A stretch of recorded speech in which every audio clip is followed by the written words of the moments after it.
Say hi. Hi. So what have you been doing today? How's your life going? Oh, pretty good. Just trying to do payroll today. When did we meet? In 1985, Where? Moscow, Idaho. What did we do all summer? We went to every barbecue every night.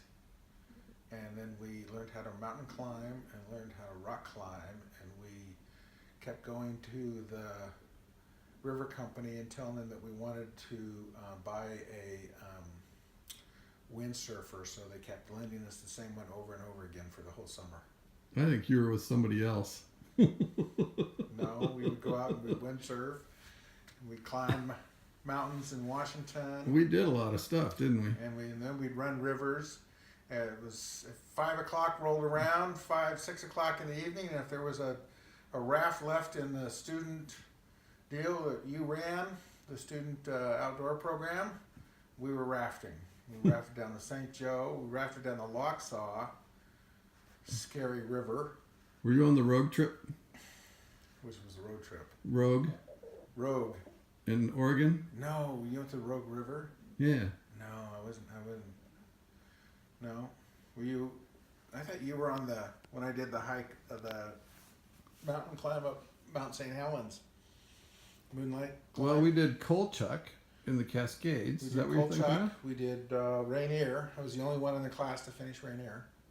Oh. Because the instructor turned everybody back around. You didn't go on that final. I didn't go on that one, no. Yeah, they got within about 500 feet of it, and it started to get windy, and it was starting to build up on your windward side of your ice axe and stuff like that. Oh, yeah. Because of driven ice. And Did you climb Bora with us?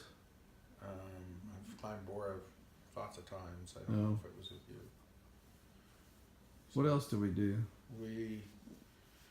Did you do the Main? We climbed the Kibbe Dome. Oh, we climbed the Kibbe Dome with Hugo and Titus. Yeah. From what city were they from? In Amsterdam. Beginning with the Amsterdam is a city. From Holland. Rotterdam. Rotterdam? I don't know. Those guys were fun. And you were hanging out with Nora. Nona. A little bit, yeah. And I wasn't hanging out with anybody. Kay Garland, do you remember her? Yeah. And Clay. Now Kay, she was the English. She was married to the English guy. The guy. No, she had long brown hair and was part of the outdoor program people. Oh. She worked for Jim Rennie. Didn't know. As a boat rower.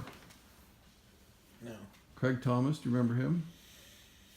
Sounds familiar. But what about our friend from Mexico?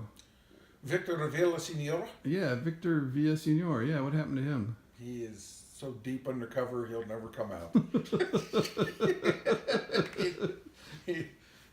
Didn't you and I talking like 10 years ago? You had like an answer machine or something down in Arizona. Arizona, or something, yeah. Yeah, I think that's the last I look up his name every now and then. Of course, Victor Villaseñor is not exactly a unique name. Right, that's a very common name. So, gets lots of hits, and when you do cross references with Idaho and Mexico and the state that his dad was governor of, he was an interesting dude. Interesting dude, yeah. Do you remember that winter we went to Sun Valley, and I had that epic the crash? face plant. Yeah. That was the first time we got to know each other, because I was with Victor Villaseñor and we showed up at your condo in Sun Valley. Yeah. That was epic. I was in a tuck. I had probably dropped 200 yards and was going 45, 50 miles an hour. And flat light. And then I hit a cat track. And from my perspective, I can still remember it. Skiing along, I'm like, oh dear, bam!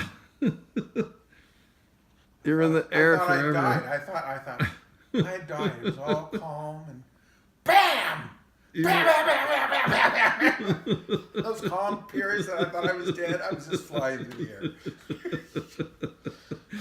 And when I got down to the bottom, my skin had some sort of reaction, and it had pushed all the oils and the suntan lotion and everything out. Remember, it was coagulating on the outside. Yeah, of my you face. had this coating that had popped out of your skin. Oh, yeah. So I got a beer.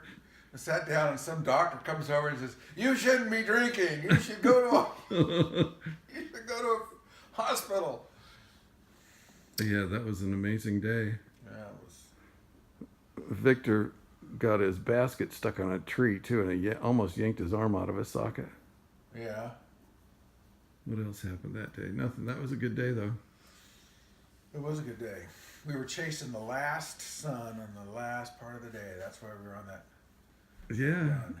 Yeah, you tucked in flat light. I couldn't believe it. It's like, oh my God, I couldn't see anything. I thought I knew that. I went a little farther to the right where that cat track was. The cat track doesn't exist on that On the left side. on the left side. So Yeah. I went where I did not know so well Huh. at very high speed. But I survived. Did But you? I could have easily broke my neck. Were you on the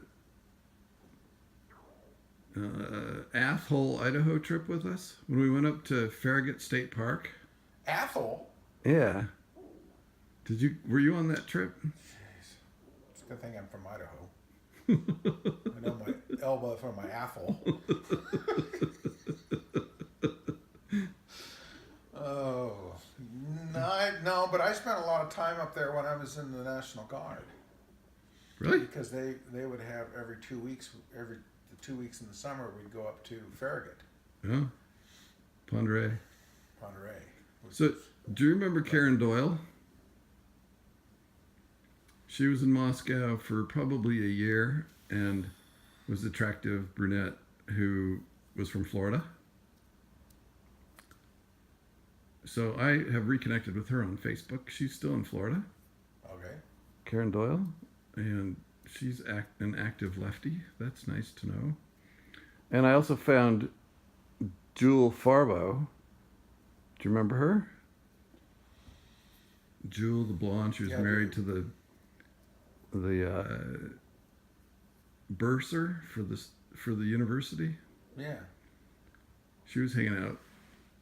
She came to one of your formal parties with me right before I got sober the first time. That was like a totally crazy time for me. Anyway. I didn't realize you took 2 takes. Well, I got sober in March of 86, right? March 6th of 86 was my first sobriety date. And then when I graduated and moved to Garmisch, I drank a little bit and then was sober all ski season, and then did 4 binges in the last part of March and early part of April. And they were scary. They were terrifying. And so my sponsor, who I had hooked up with when I first got there, came to my place of work. I had gotten a job booking hotel rooms for AFRC, and he came to my place of work and said, I need you in meetings for me. If you're not there, it's just me and John. And if John doesn't show up, it's just me sitting in there. So I need you in meetings for me. And that's when I understood it. And so that was Thursday, April 23rd of 1987. And I haven't touched anything since. Congratulations. Good job. A month later, I quit smoking. Quit all nicotine. So anyway. I still have a cigarette or 2 a year. Do you? When I gave them up when I turned 30, I said I could have a cigarette for every year that I gave them up on my birthday. And, it's been 24 years. So you've had 24 cigarettes? 34 years. So I could, in theory, have 34 cigarettes a year. And I usually end up with about 5. No. I'm way too addictive. Yeah, I'm blessed in that I don't have a addictive personality about anything except for worrying. So that's I'm addicted to it. That's a drag. Yeah. Interferes with sleeping. Well, so I need to get going. All right. I'm going to push stop on this. Okay. Bye. See you next ya. time. Okay. See ya. Bye-bye.